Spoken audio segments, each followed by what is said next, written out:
Thanks to everyone for joining us. We're thrilled to be representing a citywide coalition, the New York City Community Land Initiative, that has been working for over a decade to promote community land trusts and to grow this exciting movement across the city. So we're going to share with you today some highlights about the tremendous progress that the community land trust movement has made in New York City with City Council support. We're going to talk about goals and priorities for the year ahead and ways in which we are hoping to work with you all. So before we dive in, I just want to turn it over first to Councilmember Sandy Nurse to share some welcoming remarks. Oh, hello. Hi, everyone. Hello to all of you and a lot of council staff on here who are coming on behalf of the members. Thank you all for joining. Community land trusts are such an important tool. I'm so excited to see over the last few years just how much this has grown, both in popularity, but also in organization, and really being prepared to push for our legislative agenda and be a solution to some of the, one of the biggest challenges that we have, which is speculation-driven development, and really taking land out of the market and holding it into trust of the community and well-structured organizations, I think is a really underutilized tool right now in the city. And so we have this really great opportunity to work together as a new council and resource these organizations and incorporate them into our bigger strategy for housing, our bigger strategy of moving away from just shelters into permanently affordable housing for our communities, also to support our aging homeowners who are facing a lot of challenges right now, particularly in my community. So I'm excited to be partnering with Councilmember Carlina Rivera, who's been championing this for quite a bit of time in the council, and to really be here standing alongside the East New York Community Land Trust, which is in my district. So I just have extra special shout out to them. And I won't take up any more time because I know there's a lot here to digest. So just really thankful for your time and your interest and excitement about supporting community land trusts this year. Let's get to it. So we have, we're ready to give you all what we hope is a really exciting kind of CLT tour of the 5 boroughs. We're going to share highlights with you all about neighborhood-based CLT organizing that the City Council Discretionary Funding Initiative has helped to support over the past 2.5 years. We're asking for an enhancement of this initiative to increase support to these amazing CLT organizations around the city, as well as training and legal services and other support organizations that are helping CLTs as they get off the ground, as they incorporate, acquire property, and do the deep organizing that's at the heart of the CLT model and movement. So I'm going to give some brief citywide kind of framing and context, and then we'll dive into the individual initiatives. And we'll also have time towards the end for questions. So please feel free to drop questions in the chat throughout. Elise on our team is going to be keeping an eye on those questions and making sure we get to them towards the end. So again, the New York City CLT movement has grown tremendously in the past few years. So you're going to see a map in just a second that shows the upwards of 18 community land trusts that have taken root across the 5 boroughs. Here you'll see 16 of those groups that are specifically part of this funding initiative. And there are also 4 citywide organizations, shout out to City College and Hester Street, Take Root, that along with New Economy Project provide citywide backbone support to these organizations. So again, the council has played a key role helping to catalyze the growth of this movement across the city, particularly through the discretionary funding initiative that has supported, again, these neighborhood-based organizations that are doing the community-based organizing, the planning, and much more that you'll hear about in just a second, as well as supporting the training and other support. If you go to the next slide, we want to do just some quick framing about community land trust, some level setting. The Community Land Trust is a nonprofit that's controlled by community members and stakeholders. And the purpose of the CLT is to own land and make sure that it's used in ways that benefit the community. by providing permanently affordable and deeply affordable housing, but also by providing meeting other community needs. So the CLT land can be used to develop affordable retail and commercial space, community gardens, and much, much more. CLTs across the city are also working to create climate resilient infrastructure, community-owned solar gardens, and other infrastructure that their neighborhoods need. And one thing that's common across the CLT model is that the CLT protects the permanent affordability, again, of housing on top, and in that way is preserving public subsidy over generations. The CLT model is deeply rooted in racial justice, and the first CLT in this country was created by Black farmers and civil rights activists in the South. Today, there are more than 220 land trusts across the country, including in rural neighborhood and rural communities, as well as high-cost cities like Boston, Oakland, San Francisco, and of course, New York City. Locally, the CLT movement is deeply rooted in organizing and in broader movements for housing justice and economic democracy, as you'll hear. Together, we're working not only to create and foster CLTs across the 5 boroughs to give Black, Brown, and immigrant communities control of land, but also to win policies at the state and local level and funding that will enable CLTs to thrive and to bring land and housing at scale into community control. We think CLTs are critical for a just housing and economic recovery in the wake of the pandemic, and we know many of you agree. So I'll turn it over next to get us started on our 5-borough CLT tour. We're going to start in Manhattan and East Harlem, and Athena Bernkopf is going to kick us off. Thank you, Day, and good afternoon to all. My name is Athena Bernkopf. I'm the project director of East Harlem Barrio CLT, which is a longtime member of New York City Community Land Initiative. Grateful to see everyone here today. The East Harlem Barrio CLT grew out of the incredible efforts of Picture the Homeless, operating from the principle that housing is a human right. Picture the Homeless members and collaborators in New York City, in New York City and in NYC in particular, coordinated participatory action research process, looking at CLTs as a tool for leveraging vacant property for deeply affordable housing and other community needs, which led to East Harlem Barrio CLT forming in 2014 as a pilot project of NYC. So it took many years of dedicated organizing before East Harlem Barrio CLT closed on our first properties in November of 2020, including 4 residential buildings to be owned by the East Harlem Barrio Mutual Housing Association, which was an entity formed specifically for this project. So you can see on the slide here, gives us a breakdown of the 4 properties that are part of this initial project. And across the 4 properties will come out 38 residential units and 3 community and commercial spaces.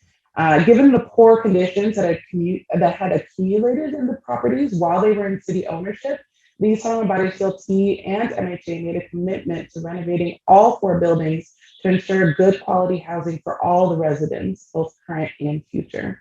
So we've been working with the nonprofit developer partners, Vanity, Kelly, and Catch, which are currently in the renovation,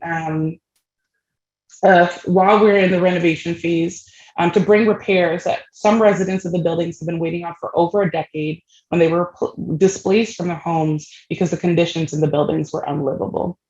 So you actually see the bottom 2 pictures on the slide here reflect recent photos from 2 of the buildings that are close to the end of the renovation process. And once those are completed, we'll move forward in renovating the other 2 buildings in the project. So with help from Take Root Justice, a technical assistance provider to NYC, we established a structure of the project to separate the ownership of the land owned by the CLT and the buildings owned by the Mutual Housing Association to allow for more robust community oversight of the properties and prevent profit-motivated decisions. We've used a 99-year ground lease between the CLT and the Mutual Housing Association to protect the long-term stability of the properties and the rents in the buildings.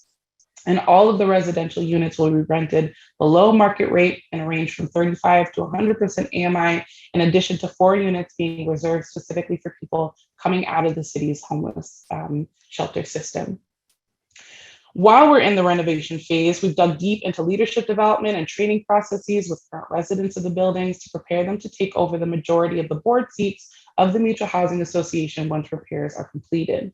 We've worked with Banana Kelly and Hester Street to develop materials specifically breaking down technical elements of building management and operations, including going over the budget of the project, knowing that these are all really crucial skills for building out a resident-led governance structure that can actually effectively manage buildings and properties. All of our trainings are in Spanish and English to ensure that all of our community members can access these trainings. And we continue to put in a lot of effort to sharing in lessons learned with other NYC member groups and CLTs emerging throughout the city. So all that said, I'm throwing a lot out of you. We're very proud of the work that we've been able to do, and it's been very challenging, right? This project reflects significant progress towards the mission to preserve affordable housing in communities of predominantly Black and Brown, immigrant and intergenerational working class folks, while uplifting the leadership of these community members and improving the living conditions overall. And the poor conditions in the building forced us to take on debt that prevented us from reaching the deep affordability levels that are really desperately needed by most people who live in the city. So we've coordinated with HPD on the land transfer and construction loans for the project. And we're told in the process that scarce capital resources made it impossible to lower rents further than we were able to in the overall underwriting for the project. So moving forward, we're looking at continuing to organize for resources that will allow us to deepen the affordability of the project, even as we continue to build out the governance structure. So all of this work takes incredible amounts of time, incredible amounts of people power, an incredible amount of money. And this is behind our request for support from you all in securing resources for all the organizing work that we're doing. And in addition to the work that we are doing in coordinating with city agencies to hold them accountable to equitably distributing resources towards actually meeting our community housing needs and other community needs related to land and property. So we look forward to working with you all on this, and thanks for your time today. And I'll pass it to Harriet to talk about Cooper Square, excuse me. Hi, my name is Harriet Cohen. I'm the Secretary of the Board of Directors of the Cooper Square Community Land Trust. We're the oldest and I believe largest CLT in the city, with 21 buildings with 327 residential units and 22 storefronts on Manhattan's Lower East Side. We formed in 1993 when the city transferred the land and buildings to the Cooper Square Mutual Housing Association, a low-income cooperative, and HDFC. And the land underneath was deeded to the CLT on the condition that it be leased to the MHA under a renewable 99-year lease, and that it continue to serve as low and moderate income housing and honor the regulatory agreements with the city. And we have done that ever since. The CLT both governs and monitors. 5 CLT appointees sit on the MHA board and participate in all MHA decisions. In 2019, the city asked us to take on 2 nearby occupied rent stabilized buildings to avoid public auction. We created an independent HDFC for them and spent the last year and a half organizing the tenants, doing education and training around running an HDFC, preparing to do a moderate rehabilitation of the buildings, and have tenant representation on the HDFC board. A hired engineer did an integrated physical needs assessment that will serve as the basis for our renovation plan. We've hired a development consultant, an architecture firm, and applied for funding from HPD and city capital funds. We used city council discretionary fund to do most of the things that I just outlined.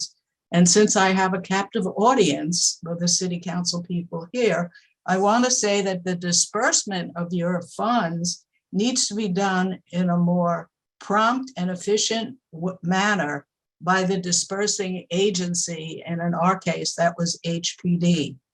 We lost a key staff person because the funds did not come through, no fault of ours. These monies are an important source of funding for community land trusts. This resource should not only continue, but grow and be available in a timely manner to community groups organizing for the collective stewardship of land. Thank you. And I'll turn it over to Michael. And we're going up to the Bronx. Thank you so much, Harriet. My name is Michael Johnson. I'm a board member of the Mott Haven Port Morris Community Land Stewards. I'm checking in on this Zoom from the southernmost section of the Bronx, the South Bronx. We're here in our community. We've been faced with a lot of challenges. We saw the community land trust as a model that could be the natural opposing force to real estate speculation and gentrification. We're one of the last communities that's one train stop away from Manhattan that had not been gentrified, but it's happening as we speak. Our CLT was founded really out of the foundational advocacy around environmental injustices, of how our community has been plagued with the way speculative real estate market, not only is that the problem, but how our public land has been used to cause a lot of public harm, giving us some of the most significant environmental burdens the city sees with high rates of asthma, obesity, and diabetes. Our community land trust saw how public land had been used has caused the precursor and the nucleus of a lot of this harm. Public land has been given to developers for 99-year leases. I speak of one specific location, 106 acres were given to a friend of Governor Mario Cuomo back in 1991 for 100 years. We've seen how public lots have been taken for supposed affordable housing, which has never been affordable. So our community land trust came together to see how we can take back some of our public land to create public good. We identified through asset mapping and visioning sessions like you see on this first slide, and we bring community together to envision what some of our goals can be. What are some of the things we need in our community to create self-determination and better quality of life? We identified some public buildings that were vacant, one of which was vacant since 2011, has a history of providing a holistic approach to community recovery and community health with an acupuncture clinic that was created by the Young Lords and the Black Panthers in the 70s. This building has sat vacant. And so now our communities came together to create a health education and the art center in this building that still sits vacant since 2011. And that's what you see in that upper left-hand corner photo there is where we have our hands on that building, reclaiming it for the community. We have not only have we tried to create a better location and activity for our community, but we try to make sure local community-based organizations have a place to stay. They've also been gentrified. They're also being pushed out. If you go to the next slide. We also have a problem with public land in terms of we have no green space. This is an environmental justice community that has one park for 60,000 people. So we did asset mapping along our peninsula and we created a waterfront plan that was prioritized by the state in 2014. So we can create access to healthier outcomes, increasing our quality of life from the ground up, creating resilient waterfronts because we also live in a flood zone. These kind of top-down decisions have created us to have one of the largest significant maritime industrial areas in the city. But because of our plan, we can now activate a waterfront plan as well as our heart center to create healthier outcomes for the South Bronx and for the South Bronx community who fought through decades of overburden and oversaturation of development. With that, I'll pass it on to Edward from Northwest Bronx Community and Clergy Coalition. And I would like to say thank you, council members and council member staff for coming to our briefing today. Thank you, Michael. And staying in the Bronx, but a little bit north now, I'm with Northwest Bronx Community and Closure Coalition, and also a founding board member of the Bronx Community Land Trust. And so for us, Northwest Bronx has been doing tenant organizing for a really long time. And we have seen the importance of tenant organizing over time, but however, also realize how over time our people continue to be as poor as we were 40 years ago when we started organizing. And so we needed to continue to do amazing and very needed organizing tenant associations. But we also needed to think about other strategies that will help us fight forward and build new models. And community land trust was a great opportunity for us to also leverage our tenant organizing leverage to continue to expand community control. So with the help of Take Root Justice, one of our technical assistance partners of the CLT Initiative, we incorporated our Bronx Community Land Trust 2 years ago. And while we were in the process of incorporating a community land trust, we also, very similar to Port Morris, did a lot of research as well to assess a lot of the sites that have been sitting vacant, and with this assessment, that vacancy was neglect, and noticed that there were many privately owned and owned by institutions that are supposed to be serving the public good, public and private, and launch our organizing campaign around acquiring public sites in our community in the Northwest Bronx area. And since then, we have been connecting with multiple stakeholders to develop a comprehensive strategy to bring public land to collective control, community control, and at the same time have been supporting our community members with education and outreach and training around the model. And lastly, fighting forward, like the future of our CLT has been looking at how our public land campaign around the community land trust could potentially partner with some organizing efforts happening around the Kingsbridge Armory in the Bronx, which has been a huge asset to the community. And in the learnings, in the organizing work, one of the early missed opportunities in that organizing effort was not to ask for control or not to fight for the control of the Kingsbridge Armory outright. And I think this is another great opportunity to ensure that, whatever mission, development is mission driven, of course, and that is kind of guided by community processes, but also that the armory is in a community land trust. And I will now pass it to our folks in Queens. Hi, thank you so much. All right, Queens representing here. My name is Memo Salazar, and I am the co-chair of the Western Queens Community Land Trust.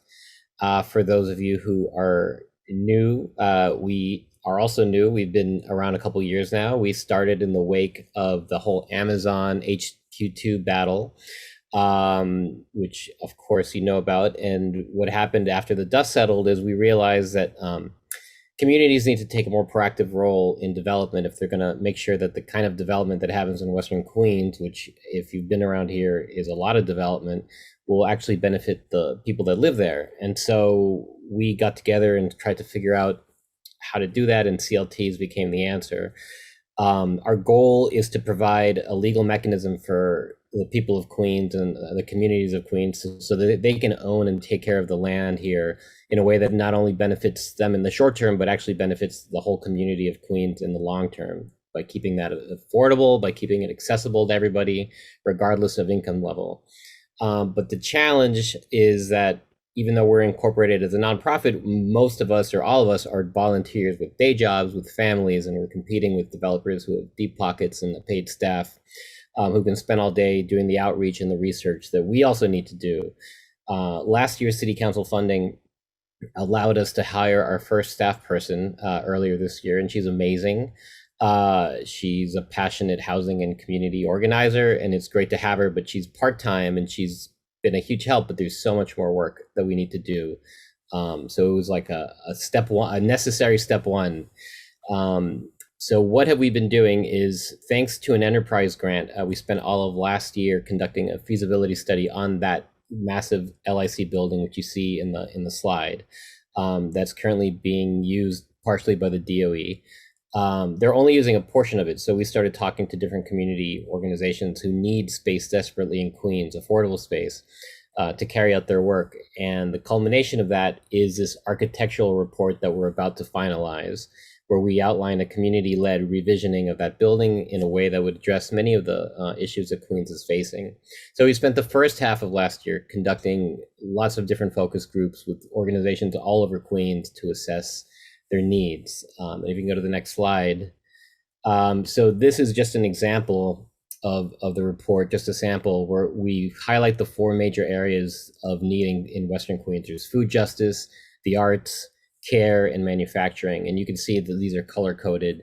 And so it breaks down the building floor by floor and shows you what how that space would be dispersed among those 4 categories, all the way up to a rooftop farm at the top. And so like the rooftop farm would service the street food vendors that are parking their carts in the garage down on the first floor, as well as servicing the food co-op that would be run by Queens Action Council. And so the whole building is this synergistic hub that allows the different industries of Queens to feed each other. Can you go to the next slide, please? So our building promises the creation of hundreds of jobs in these different sectors. Actually, the number you see there is actually much smaller. The real number is much larger. This is just a placeholder. But the jobs will only exist if we can make this building happen. And to do that, we need to do a lot of outreach. We need to work with our elected officials, with our community, even more than we already have. All of which costs time and money. And that's just one of our projects. We are here to serve all of Queens, and we've already started other projects and talking to other people about that. All of which is why we need city council funding, because in an ideal world, our city government would have the bandwidth to do all of this work. But the reality is we have to work together with the community and the city to reach out. And we're the people that know the communities best. But we need some of that money so we can make that happen. And so I hope you can see that the budget request is vital to keep projects like this in Queens alive. Thank you. And now I'm going to pass it to Deborah at East New York CLT. Good afternoon, council and council member staff. Thank you for attending our briefing. I'm going to speak to you about the East New York Community Land Trust. Over a year ago, well, within the past year, through the use of your discretionary funds, the East New York Community Land Trust will continue to lead community planning initiative for city-owned vacant lots. We've done various in-person visioning sessions, along with going out, surveying the lands, creating surveys, going out, asking the community, what do you want to see on these vacant lots? We ask that because we want to involve the community. We don't want to put something there that's not beneficial for the community. Along with Hester Street, we've created floor plans, diagrams of exactly what it is that the community is asking for on various vacant lots. In addition, we've written a report on all the public land in East New York, and you can find that report on our website.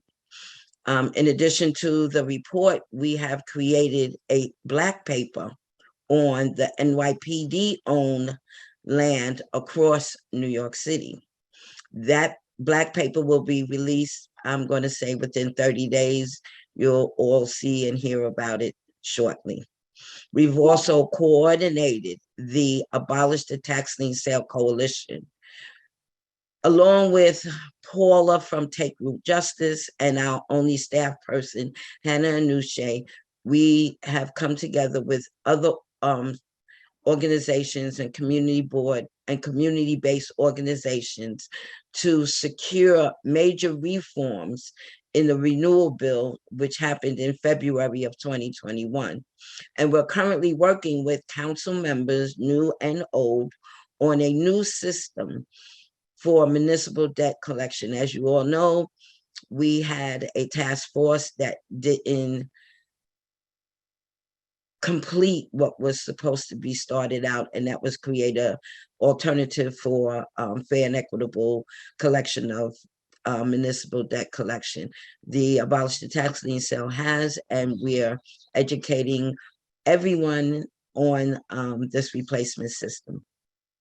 In addition, we've initiated a community planning initiative in the Jewel Street, AKA the Hole, to address the environmental justice issues that these residents have suffered for decades, not years, but for decades with the flooding.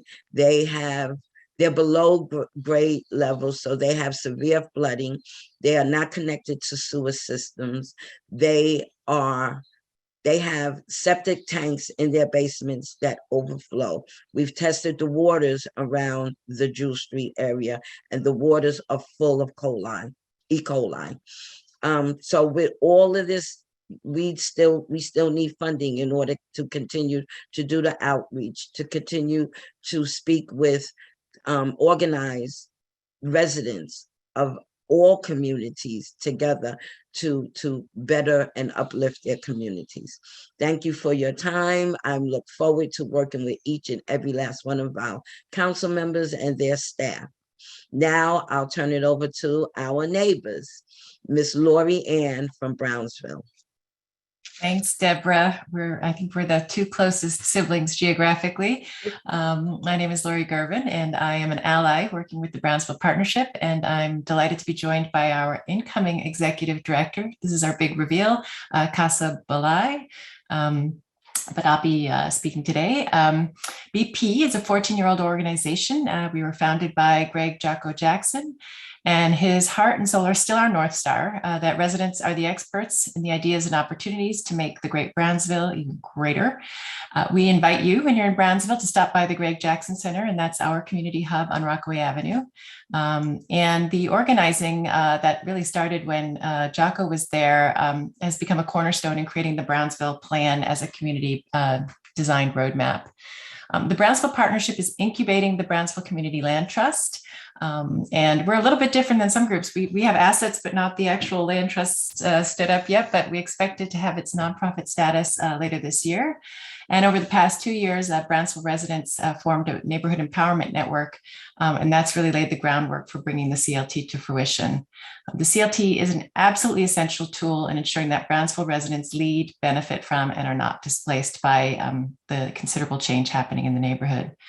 But we are excited that we've been able to leverage 2 development opportunities to create housing, community facility, and green space assets for long-term stewardship by the Brownsville CLT. Uniquely, we believe these are the first 2 supportive housing projects in New York poised to have community ownership through a CLT. And I do expect that will come with some lessons learned and a lot of challenges working our way through the system, but we're excited to take that on. The first project is The Rise. It's poised to close in June of this year. It will be home to new offices for One Brooklyn Health and have a focus on design, affordable housing, employment, and wellness for households with members who are formerly incarcerated. It also is going to feature trauma-informed design. Women's Prison Association will manage the housing with support from the Osborne Society. Like others, we're going to use our rooftop to support healthy food options in partnership with Project Eats.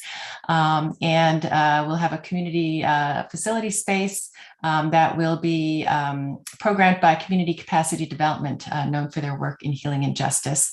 And we'll also have space for 2 sports enterprises by local Brownsville entrepreneurs. Livonia C2 is part of a 4-site project on the Livonia corridor on city-owned land with HPD. Our site, C2, will be comprised of up to 80 affordable housing units for young households vulnerable to homelessness. Our partner there is SCO Family of Services with over 40 years in Brownsville. We're working with the community currently to identify opportunities for the ground floor community facility space. And that asset will be transferred to the Community Land Trust at permanent closing, likely to be 2024 or later. Community Action for Healthy Homes is an initiative to take care of the homes where people live now. It's our proactive approach to preventing displacement. We received 1-year pilot funding through Enterprise through a competition for ideas to improve housing in redlined neighborhoods, where that systemic disinvestment is showing up again through racially disparate impacts of COVID. Healthy Homes employs local residents to survey and fix the home repairs that have most impact on safety and health. And I want to emphasize the survey and fix. A lot of people had their homes surveyed, but not a lot of had their fixes happen. We actually start completing repairs as soon as we cross the threshold. and have the majority of the repairs that require professional trades done within 5 days. So through our pilot, we've already completed 100 homes, ranging from seniors in the Nehemiah homes to families in mom and pop buildings. And One Brooklyn Health is our health referral project. For these projects and all that we do, including our positions at the Greg Jackson Center, we ensure that Brownsville residents are prioritized for good quality, strong living wage, construction, and permanent jobs. I think you're hearing some common themes, starting with Cooper Square as our oldest sibling, that using our public land and building assets are a very necessary tool to creating a high quality, permanently affordable housing. We are also keen, I think my colleagues in East New York share this, as well as around the city, to have more robust resources to expand work to take care of the homes where people are living now, and in particular ensuring that mom and pop buildings, which are increasingly being sold, can stay in community hands. And so we are definitely supporters of the Community and Tenant Opportunity Purchase Acts that you'll hear about. A true shout out to our peers at Nicely. We learn from you every day and are grateful for that. And we really thank the council for your time and your support, including the discretionary funding to support all of our CLTs across New York. And I am going to run over the Verrazano Bridge and hand the baton off to my colleagues on Staten Island. Thank you very much, Lorianne. Good afternoon, everybody. My name is Saul Porter. I'm the Housing Program Director for Northfield LDC, who is at the forefront of the Staten Island CLT. Northfield LDC is a local development corporation. We've been serving the needs of Staten Islanders since 1978, and we really see the CLT as a great model and a great tool for increasing the equity of low-income homeowners on Staten Island and building the social capital that we really need to make our community strong and resilient. So the work that we've done with the CLT this past year has largely been focused on the unique circumstances of Staten Island. We don't have a lot of city-owned property here, so our big challenge has been finding ways to build our portfolio of projects while also doing a lot of that outreach and base building that is so important to get a CLT off the ground. And to that end, we have been working with our local civic groups actually to conduct surveys of zombie properties and foreclosed properties in their neighborhoods, really bringing in the local leadership to inform the CLT at the beginning to let us know like which are the properties around you that your neighbors have noticed that have been problem areas for years, and let us come in, let us see that property, and then we can look into incorporating it into the CLT portfolio so that we can get a family in that home, which will not just improve the life of the family who's moving in, but also increase the value of the surrounding homes in the area. We've also been conducting outreach to civics, not just in the North Shore, but we've been trying to reach out to the entire island. Unfortunately, as many people may or may not know, Staten Island is a fairly segregated borough geographically, and we want to really use the CLT as a tool to bridge those divides. So we are reaching out across the entire geographic area that we can to spread out the impacts of the CLT and just really make sure that people have an opportunity to live in all the wonderful neighborhoods that they can on Staten Island. We've recently completed a pro forma for acquiring privately owned single-family homes, which is the most common type of home type that we have on the island, at a reasonable subsidy level so that we can ensure that we're going to be fiscally responsible with the money that we have and get the most impact that we can for families from whatever we receive, so that we can get the most home possible. And the points that I'm most excited about are we have recently begun working with local youth groups on Staten Island who are doing multimedia projects on local land use, environmental justice, and we're also working with them to include the CLT in their projects and using this as an opportunity, not just to teach them valuable skills in the arts and filmmaking, but also to teach them about local land use, environmental justice issues, and really bring them into the civic fiber and local politics to really educate them about these local political issues through the CLT. So there's been a lot going on with the CLT this year. We're very excited for where we're going and the relationships that we're building. And we really look forward to working with the City Council and the rest of the organizations and Nicely to really push the CLT to the next step and provide those positive outcomes for the people of Staten Island. So I'd like to pass it back off today to go over our policy ask. Thank you, Saul, and everyone. And I just want to say we are to the minute on agenda. So thanks to everyone for those brief but very powerful presentations. And as you've heard, groups are just doing this tremendous array of work on the ground. You have organizing, we are developing grassroots leaders, you have groups completing feasibility studies and putting out reports, leading bold policy change campaigns, and so much more. So groups are really stretching the modest amounts of funding that we've received through this very important initiative to just deliver big for their communities. So we hope that you will support our funding request of $3 million in the next fiscal year budget. That's $3 million for fiscal year 2023. And again, that's for 20 organizations, including those you just heard from, to deepen the ongoing work and also to bring in new organizations and new communities, including in East Flatbush and Brooklyn and Edgemere and Queens. So in addition to funding the initiative, we're urging you all and look forward to working with you all to pass policies, to get these policies over the finish line that will strengthen CLTs and other groups that are working to take land and housing out of the speculative market to make sure that housing and neighborhood development stays permanently affordable and meets community needs, and to protect public subsidy and investment going into all of these things.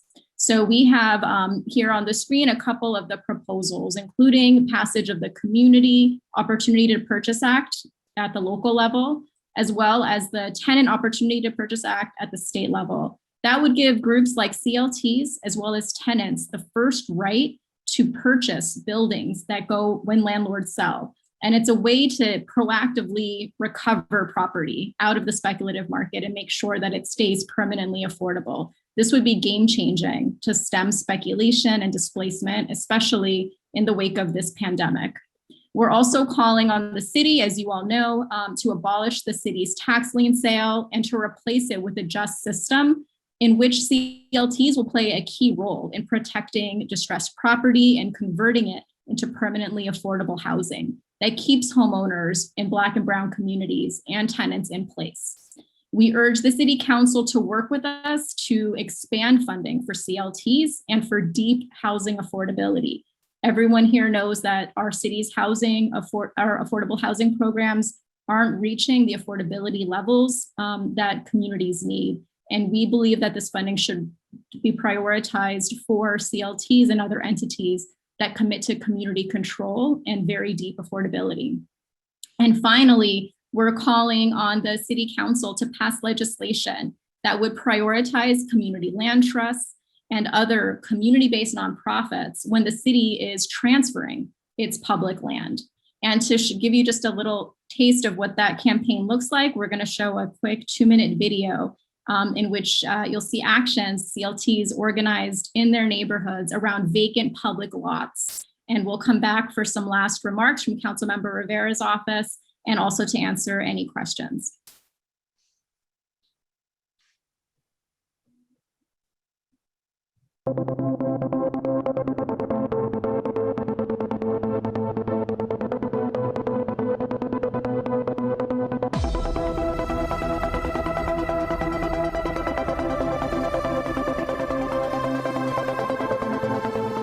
Of land right here, many of you know has been empty for a really long time, is owned by the city, and we believe that this plot of land that's right behind me right here belongs in the hands of community. The charter here in New York City is one of the most influential pieces of law, and being able to actually get language, black and white letter law in there that says you need to prioritize CLTs will change the game for us.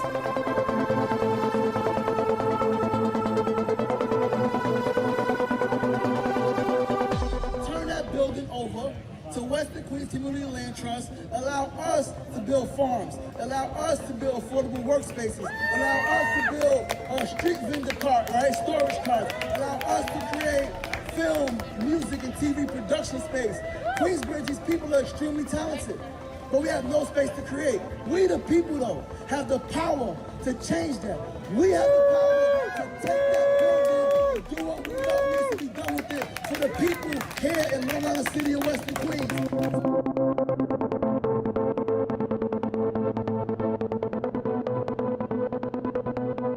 So we want y'all to tell this Racial Justice Commission to say that we need to reform the charter to include specifically language that says we need all the public land to go to CLTs, and that's what we mean by public hands. Racial Justice Commission, this is what we want! Public land and public hands! What do we want? Public land and public hands! What do we want? Public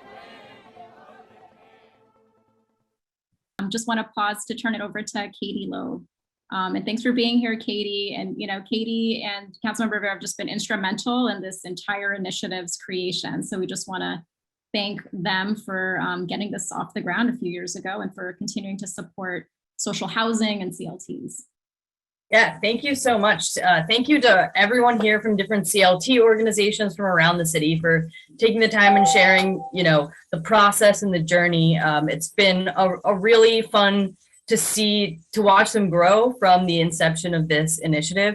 And I just want to say what's really interesting about this initiative, and thank you, Councilmember Barron, for mentioning capital funding. But this funding that the City Council has for this $3 million, what we're hoping will be $3 million, what started off as $850,000 is now $1.5 million. Let's get to $3 million this year.